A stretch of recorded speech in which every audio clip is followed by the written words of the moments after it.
Salutations, this is Degenerate, struggling to stay in the camera shot right now because I'm having some serious tripod issues. That's what she said. Yeah, that's why it's a slight Dutch angle. I don't know if you can notice that. I just can't be bothered to mess around with it right now. It kind of looks like the tripod's doing a lunge. Anyway, within a few months, well no, a few weeks I should say rather, about a month's time, I'm going to be getting a new 7-string. I'll do a review of that when I get it. I'm very much looking forward to it, but for the time being, I've got this cheapy 7-string and I thought I might as well use it for a video. And I'm going to be doing a tutorial video on 7-string playing, because there might be a lot of people out there who have just played 6 strings for the past, 20 or so years and want to know a little bit about how you can move on with it. So this is what I'm going to do. Anyway, the easiest way I always find with a 7-string, because I'm just going to jump straight into it because I'm a professional. I'm not, I'm really not. Anyway, as I say, the easiest way is to think if you're having 2 guitars. So you can either go from A to A or D to D, because I'm in an A tuning. In standard tuning that would be B to B or E to E.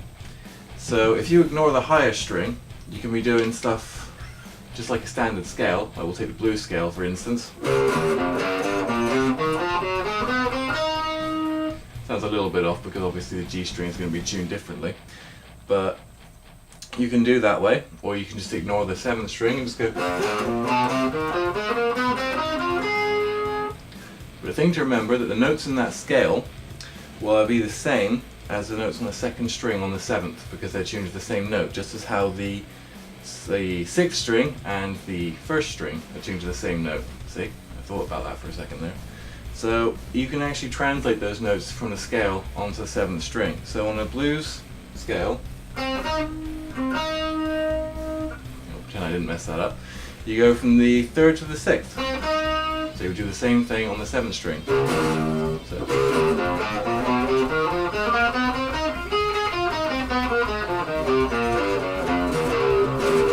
I kind of did something different on the way back up there. Oh well.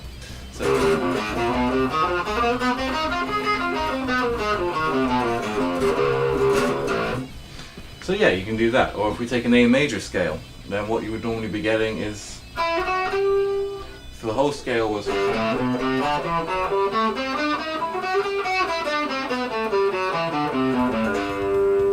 then essentially the note you'll play now.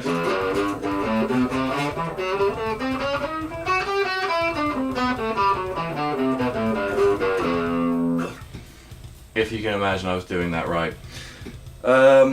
But yeah, so you can get kind of a dissonant chord thing going on there, but essentially, I mean, you shouldn't really be intimidated by the extra string, because all you're doing is you're just moving your scale references and translating onto the 2nd string onto the 7th. So that's really the easiest way to jump straight into it. I mean, chord playing, the simplest thing is just to do power chords, and you can actually, it expands your register with power chords. So you can go, whereas normally you would just be able to go. So again, you can just play power chords.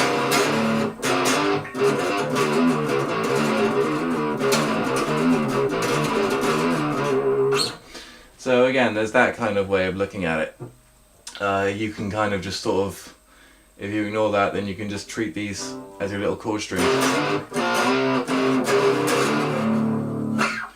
So yeah, I mean, power chords is the easiest way to play on things like that, and scale translation is the easiest thing up there.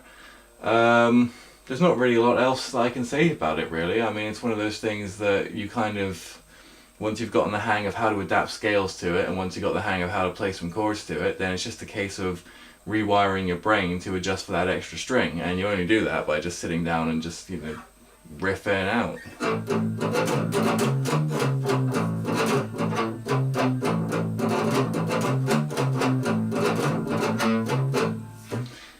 Just churn out a few riffs on that extra string and see what you can get with it.